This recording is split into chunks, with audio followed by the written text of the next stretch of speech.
Hello guys! Welcome to my vlog! So we just arrived here at Clark International Airport.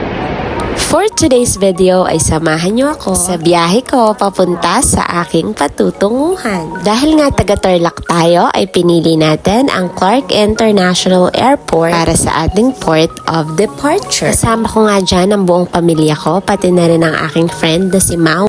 Ito na nga yung pinakamahirap na part, yung nagpapaalam ka nga sa mga mahal mo. Pero mabuti na lang sumunod sila na hindi sila iiyak dahil baka pinigil ko ang pag-alis ko.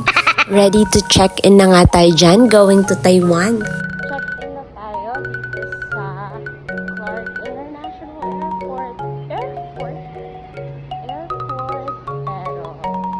bibili muna tayo ng food. Dahil gutom na tayo. Time check at 6:37. Hanap tayo. Wala nga gaanong tindang food dito, kaya bumili na nga lang tayo ng bread. Anyway, meron na nga palang free meal sa airplane. Doon na lang tayo bumawi. Pero sana meron ng rice doon. Fast forward nga ay umalis na ang eroplano.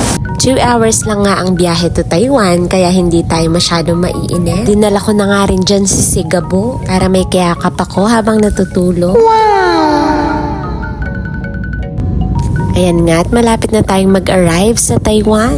Fast forward nga, lumipat na nga tayo ng eroplano because connecting flight nga tayo. Dito nga ay aabutin tayo ng 12 hours and 51 minutes. Oh no!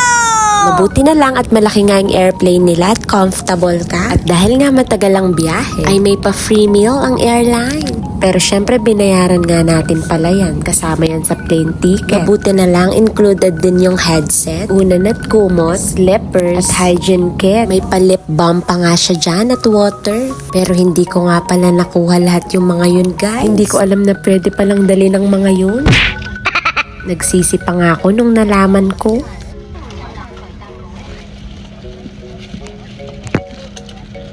When it comes to their food naman, masarap naman. What? Oo nga, masarap.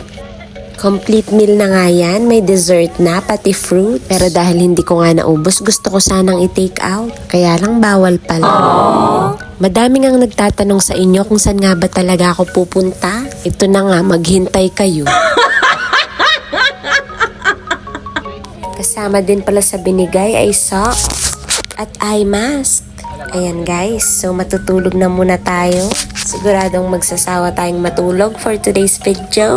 Bago nga ang lahat guys, meron pala silang pa-TV dito. Kaya lang dalawa lang ang Filipino movies. Nakatatlo nga siguro akong pelikula. Meron din ngang pa-games dyan. At pa-music, talagang hindi ka maiinip. Mga ngalay nga lang sa kakaupo. Pero hindi pa nga nagtatapos dyan guys yung pagbiyahe natin. Meron pa nga tayong last and final plane. From LAX nga ay pupunta tayo ng Raleigh for 5 hours. Napagod ka ba? Yung nanonood ka lang pero napagod ka rin sa biyahe, no? Oh yes, and finally, nandito na nga tayo sa Raleigh, North Carolina. And there you have it guys. Yun lang muna for today's video. See you again on my next one.